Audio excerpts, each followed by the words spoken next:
Sahabat Shalom, Bapak Yahweh memberkati. Saudaraku yang kekasih, pada pagi ini saya akan menyampaikan satu materi, judulnya Dia Direndahkan. Namun sebelumnya saya akan bacakan, ada satu jemaat yang baru pertama kali hadir kita, yaitu Alvin Aviola, Jalan Kembangan, Mertoyudan, Magelang. Bisa berdiri di tempat. Di mana duduknya? Oh, kasih salam saudara. Kasih salam ya, ada kiri, kanan, muka, belakang, kasih salam semua.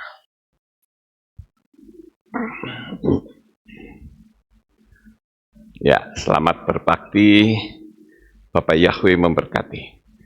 Baik, saudara-saudara, kembali saya sampaikan bahwa saya akan memberikan materi judulnya Dia Direndahkan atau Yesua Direndahkan. Kita baca ayatnya terlebih dahulu, saudara.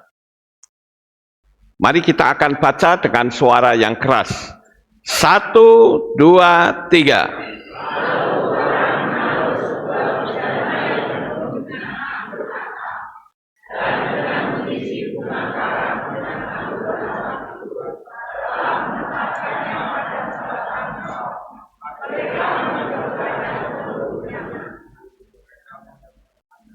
Ya, amin.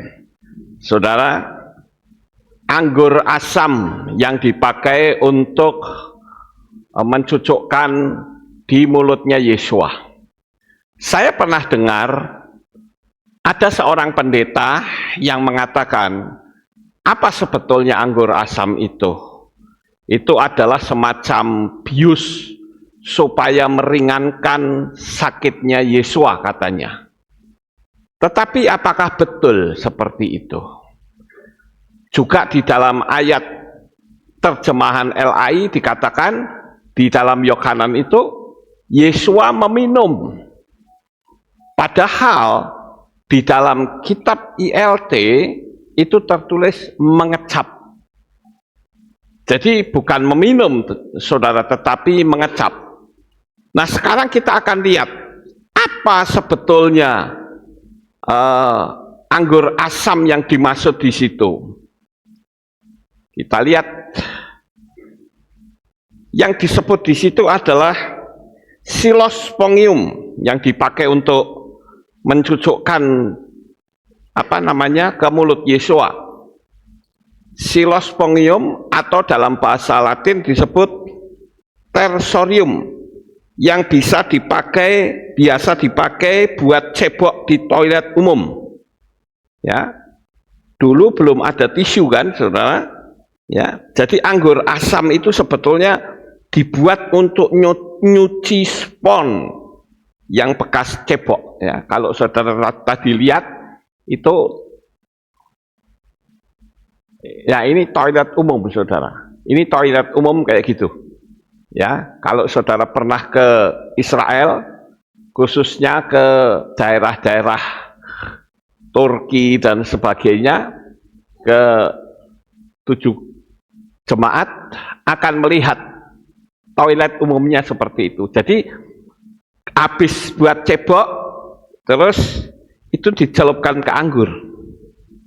Ya, untuk apa? Untuk antiseptiknya. Nah, itu dipakai untuk mencucukkan ke mulutnya Yesua.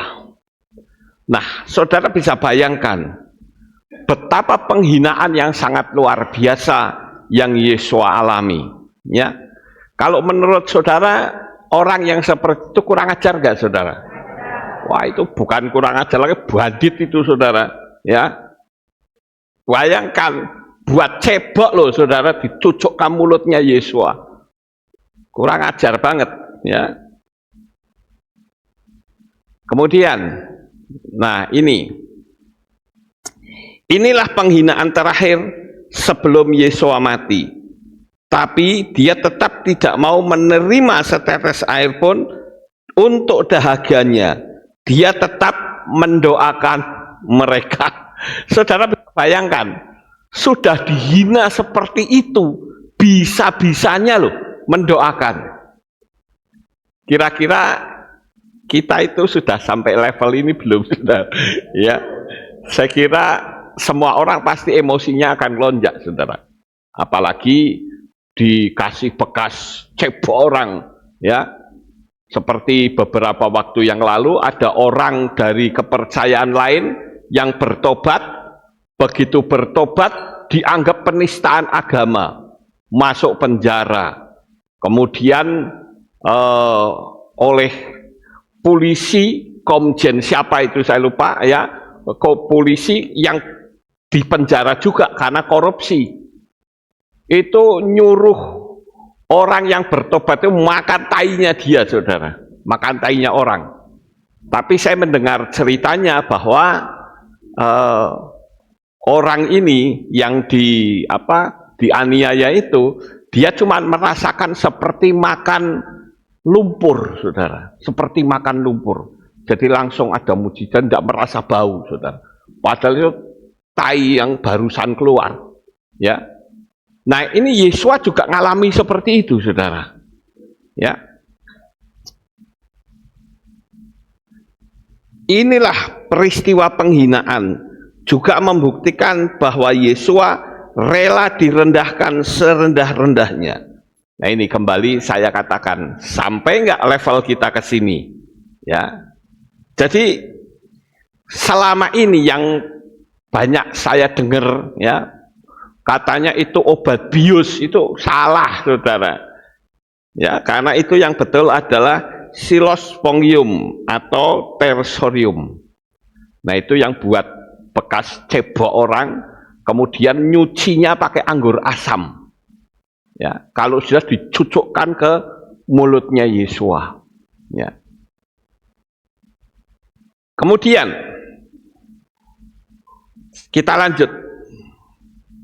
Nah, sekarang kita baca Yohanan pasal 19 ayat 34. Kita akan baca bersama-sama, saudara. Ya, ayo kita baca, 1, 2, 3.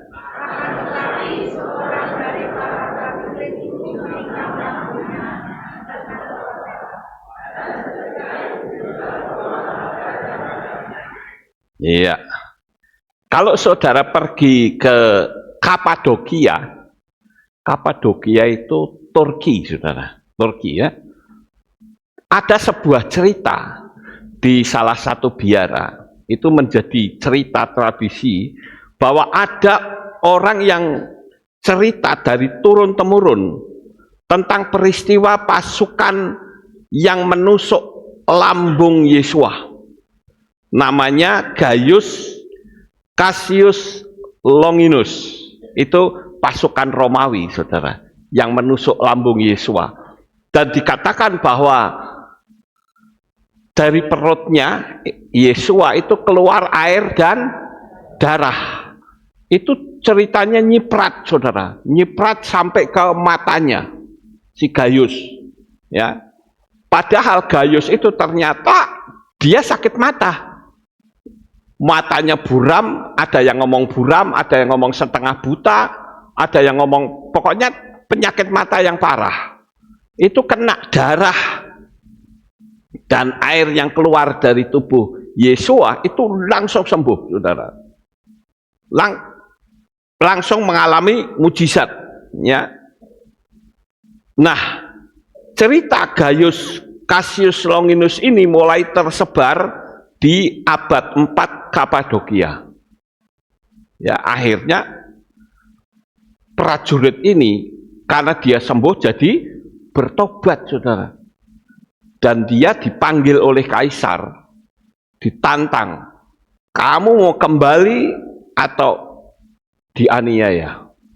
Ternyata dia mengambil sikap untuk tetap berpegang kepada imannya. Sehingga di situ Gaius, entah bagaimana, saudara, ceritanya Gaius bisa melewati satu peristiwa yang mengerikan di dalam dirinya. Dia bisa keluar dari penyiksaan itu, ya. Dan akhirnya Gaius ini menjadi seorang penginjil, saudara. Menjadi seorang penginjil. Nah, ini dia akhirnya membuat penginjilan itu, karena penginjilan pada masa itu kan berat sekali, saudara. Tantangannya itu hebat, penganiayaan dan sebagainya, sehingga dia membuat satu kota, ya, membuat kota bawah tanah. Yang pernah ke Turki bersama saya pasti akan tahu, itu kota namanya Derenkuyu, ya, Derenkuyu. Nah, seperti ini sebentar. Ini waktu di apa?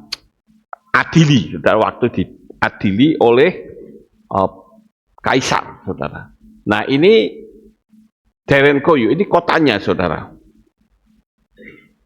Tertullianus itu sempat menyebutnya dengan Sanguis Martyrum Semen Ecclesiae, atau darah para martir adalah benih gereja.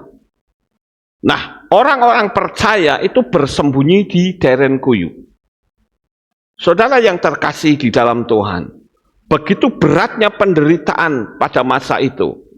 Kalau saya boleh katakan, kota Derenkuyu itu kotanya ada di bawah tanah, ya. Ini kota yang besar, saudara. Dan paling dalam dia bisa menampung 20.000 orang, ya, beserta ternak, dan ada 8 lantai ke bawah. Di dalamnya sampai 85 meter, lengkap banget. Ada gereja, ada sekolah, ada kandang, ada gudang makanan, sumur, sampai kuburan. Ya, kalau mungkin saudara dengar cerita saya pasti, wah, mosok iya. Tapi saya sudah lihat sendiri, saudara. Karena saya pernah ke kota bawah tanah, walaupun bukan di Derenkuyu, saudara. Ada juga kota-kota yang lain, yaitu Kaimakli. Itu lebih lebar dari Derenkuyu, tapi tidak sedalam itu. Cuman 4 lantai yang dibuka untuk umum. Tapi kota ini atau kota Kaimakli itu terhubung dengan Derenkuyu lewat sebuah terowongan yang panjangnya 9 km. Dipakai buat apa dulu, saudara? Dipakai untuk bersembunyi dari orang-orang yang percaya kepada Yesua. Itu adalah orang percaya di awal abad 7 dan 8 Masehi. Itu bersembunyi juga dari serangan Arab. Melindungi diri dari cuaca, baik musim dingin yang sangat ekstrim di Kapadokia, saudara. Kapadokia itu kan yang terkenal dengan balon udara, saudara. Di situ ada gudang, ada tempat tinggal, batu vulkaniknya gampang dipahat, tetapi kuat sekali. Kalau ke Turki, Derenkuyu dan Kaimakli ini sudah dibuka buat turis, ya, sampai sekarang. Tapi jalannya sempit, jadi kurang cocok untuk orang yang mengalami klaustrofobia atau orang yang trauma terhadap kesempitan atau kegelapan. Nah, inilah yang terjadi di dalam Derenkuyu. Saya tunjukkan lagi ada kota yang lain. Nah, ini, ya. Selain Derenkuyu ada Kaimakli, ya. Ada lagi Oskonak, ada Masi, Tatlarin, total ada 36 kota bawah tanah yang sudah ditemukan di Kapadokia, saudara. Cuman saya nggak tahu pada waktu saya ke sana itu kota yang mana, saya nggak tahu, ya, karena saya nggak ingat namanya, saudara. Tapi inilah perjuangan orang-orang percaya pada masa itu, saudara. Nah, kalau kita mau ke Hilat, sulit enggak? Gampang, mau pakai kitab suci yang gede disunggi juga enggak apa-apa. Tapi zaman dulu, Bayangkan kalau ketangkep, dianiaya, disiksa sampai menyangkali iman, saudara. Nah, itulah penderitaan yang dialami oleh orang-orang pada zaman dulu. Nah, sekarang kesimpulannya apa dari apa yang saya sampaikan barusan, saudara? Ini kesimpulan gabungan. Satu, anugerah bisa saja datang dari sentuhan Tuhan untuk orang yang memusuhinya. Gaius itu memusuhi Tuhan Yesua, ya. Dan juga teman-temannya tentara-tentara Romawi itu, kalau orangnya disalib belum mati, patahkan kakinya, saudara, supaya cepat mati. Tapi kitab suci mengatakan bahwa Yesua itu tidak ada satu tulang pun yang putus, ya. Jadi ini juga menjadi suatu penggenapan nubuatan, kalau nggak salah dari kitab Tehillim, saudara. Ini yang pertama, anugerah bisa saja datang dari sentuhan Tuhan untuk orang yang memusuhinya. Jadi kalau orang memusuhi Tuhan, ya kita nggak perlu pusing, saudara. Saudara menginjil orang yang memusuhi saudara, itu bukan memusuhi saudara, itu memusuhi Tuhan, ya. Kemudian yang kedua, pertobatan butuh harga yang harus dibayar. Nah, saudara, saya ajak baca kitab suci yang warnanya kuning. Ayo kita baca bersama-sama. 1, 2, 3.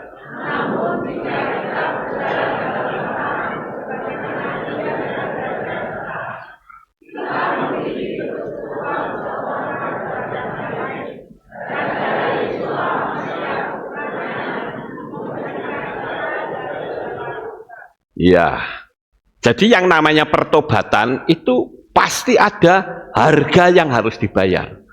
Saudara hari ini bisa tidur di kamar tidak?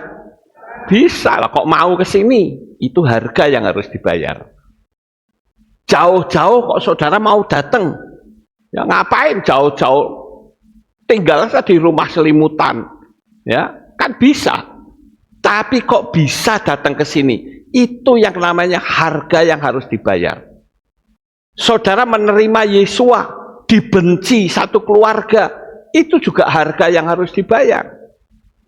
Ya, pokoknya orang yang percaya kepada Yesua itu mengalami aniaya, itu suatu anugerah. Kita bisa mengikut ambil bagian dalam tekanannya Yesua. Walaupun kita berharap tidak sampai seperti itu. Tapi kalau sampai saudara dianiaya, apalagi yang mengikut streaming saya, beberapa waktu yang lalu juga ada yang mengeluhkan, Pak, saya dibenci satu keluarga karena menerima Bapak Yahweh. Lah itu satu harga yang harus dibayar. Nggak usah kita takut, nggak usah kita ragu, tidak usah kita tidak percaya lalu balik. Juga para pendeta, saya kasih tahu, ya, saya percaya yang mengikuti streaming saya pasti ada pendeta-pendeta. Dengar Pak Pendeta, kalian memegang jiwa-jiwa, mati dan hidup ada di tanganmu. Kalau kamu tidak mau bertobat, takut sama sinode, celaka kamu. Ya, saya katakan dengan tegas, keselamatan itu tidak ada di tempat lain kecuali ada dalam Bapa Yahweh, di dalam Yesua HaMasyiah. Haleluya. Jadi hati-hati, ya, jangan sampai karena ketakutan dikejar-kejar sinode atau mungkin fasilitas gereja itu dari sinode, keluar saja.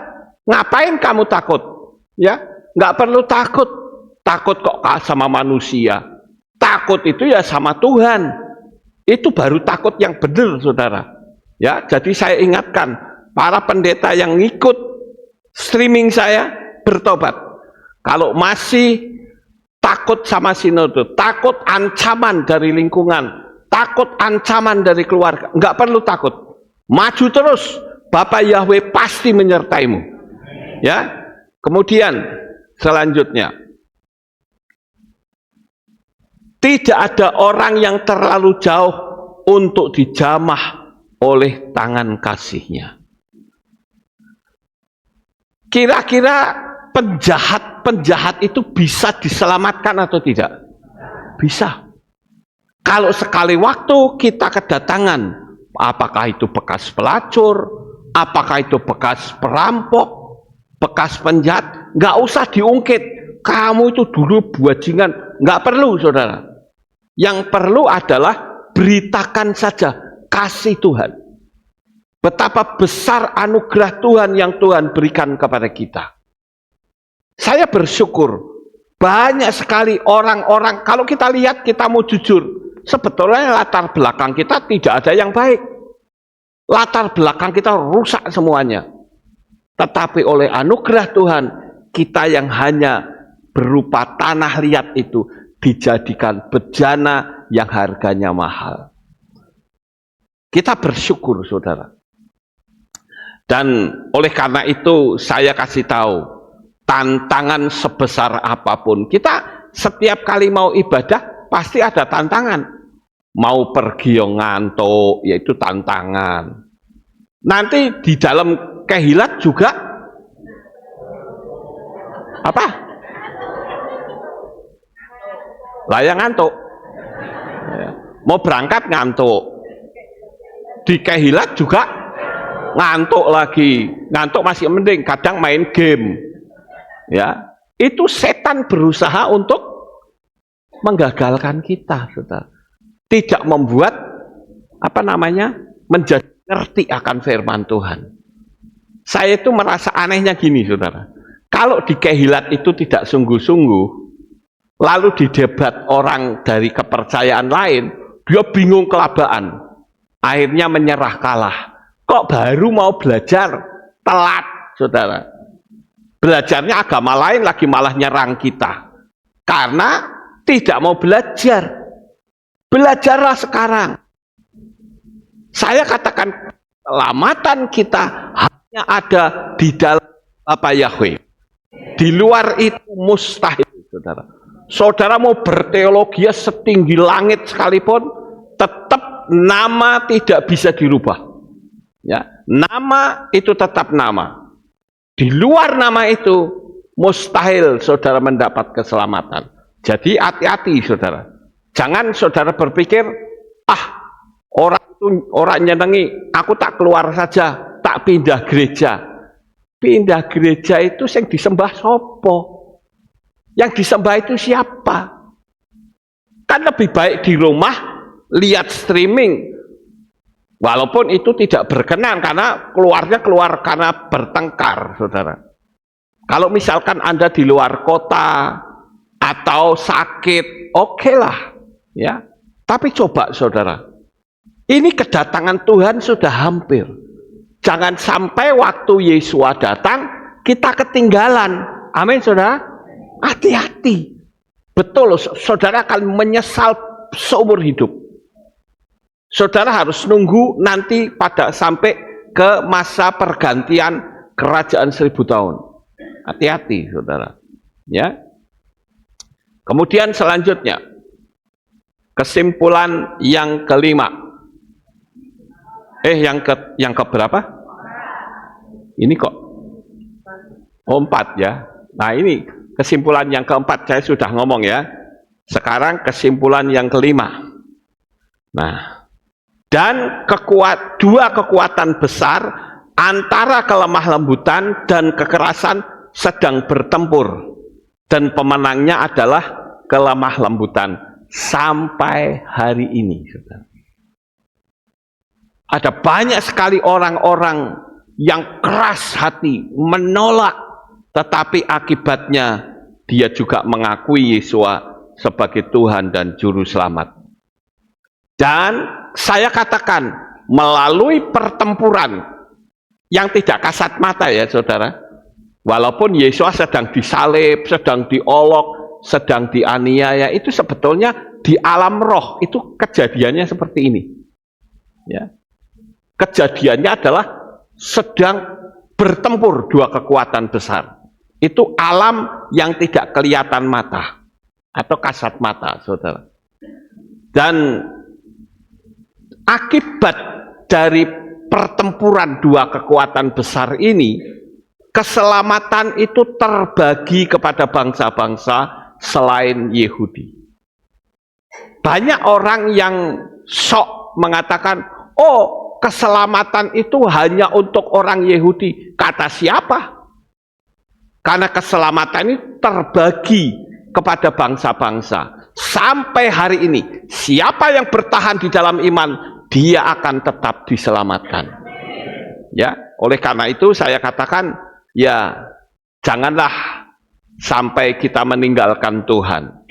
Dahulu si Gaius ini hidup sebagai tentara Romawi, penyembah berhala, tetapi kesembuhannya akhirnya tidak lagi menjadi antek-anteknya Romawi, tetapi menjadi pengikut Tuhan Yesus, menjadi seorang penginjil. Jadi saya ingin saudara sekalian, ayo kita, waktunya sudah singkat, jangan main-main saudara.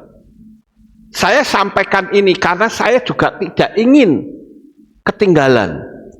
Ya, kalau kita dengar berita-berita di luar itu menakutkan saudara. Tetapi kalau kita berpegang kepada firman Tuhan, hanya satu kalimat yang Yesus selalu ucapkan kepada kita, yaitu jangan takut. Karena kita ini adalah anak Bapa Yahweh yang selalu dilindungi dan dijaga sampai kita ketemu muka dengan Yesus. Amin buat firman Tuhan. Sukses besar buat saudara. Haleluya. Kita tunduk kepala saudara. Kita akan berdoa. Kami mengucapkan syukur dan terima kasih kepadamu ya Bapa, oleh anugerah dan kasih Tuhan yang begitu baik, yang Engkau mengalami penderitaan yang sedemikian hebat, tetapi kami tahu kasih-Mu begitu sempurna. Engkau telah menyelamatkan kami. Biarlah iman kami akan tetap teguh sampai Tuhan Yesus datang.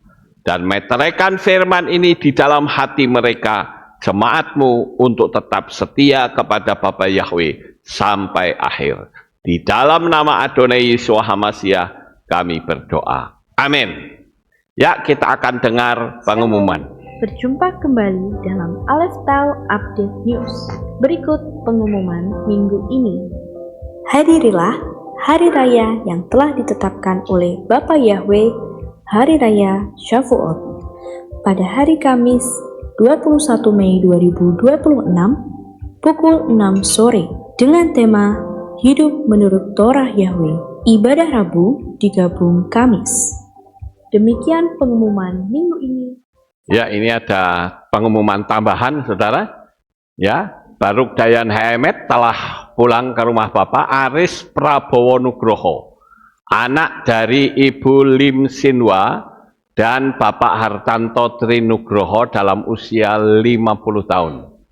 Meninggal pada hari Kamis, ya, jam 8 di Surabaya.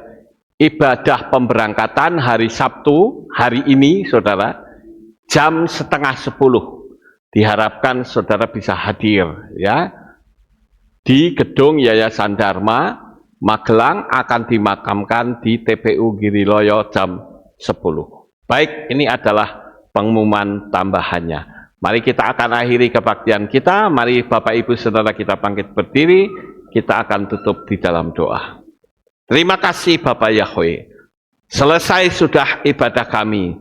Dari awal, pertengahan hingga akhirnya. Sebentar jemaat-Mu akan kembali pulang ke rumah mereka masing-masing.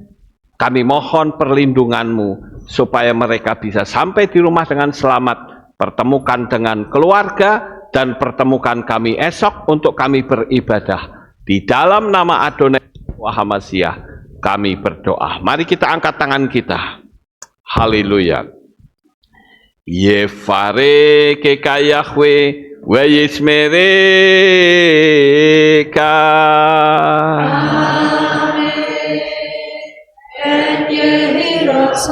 Yair Yahweh panau eleka wikuneka.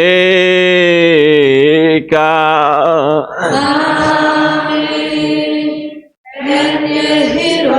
Yisa Yahweh Pano Eleka We Hashem Lecha Shalom.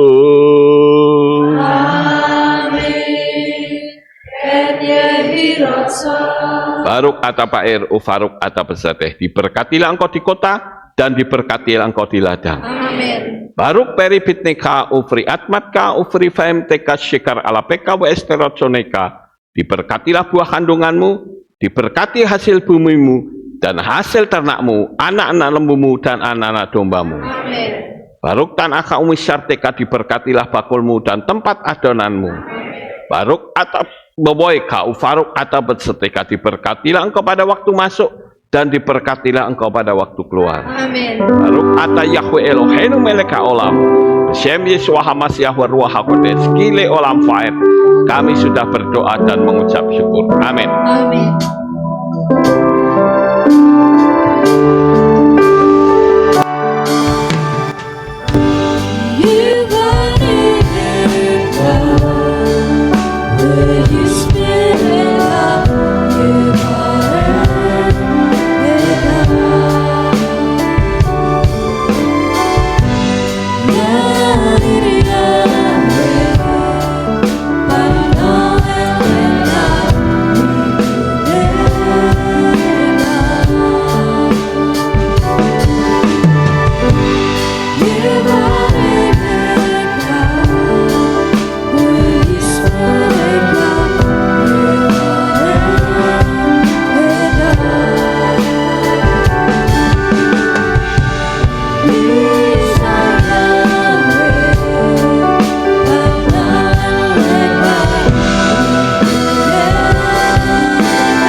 Semua sampai jumpa di ibadah selanjutnya. Amin.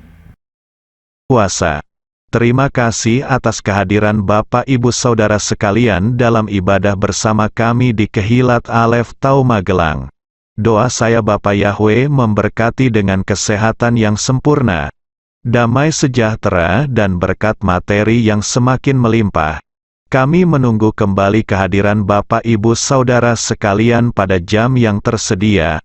Hari Sabat jam 5 pagi, hari Minggu jam 6 pagi, hari Rabu jam 6 sore. Siap sedialah sebagai mempelai Hamasyah untuk menyambut kehadiran mempelai pria kita yaitu Adonai Yeshua Hamasyah di awan-awan yang permai.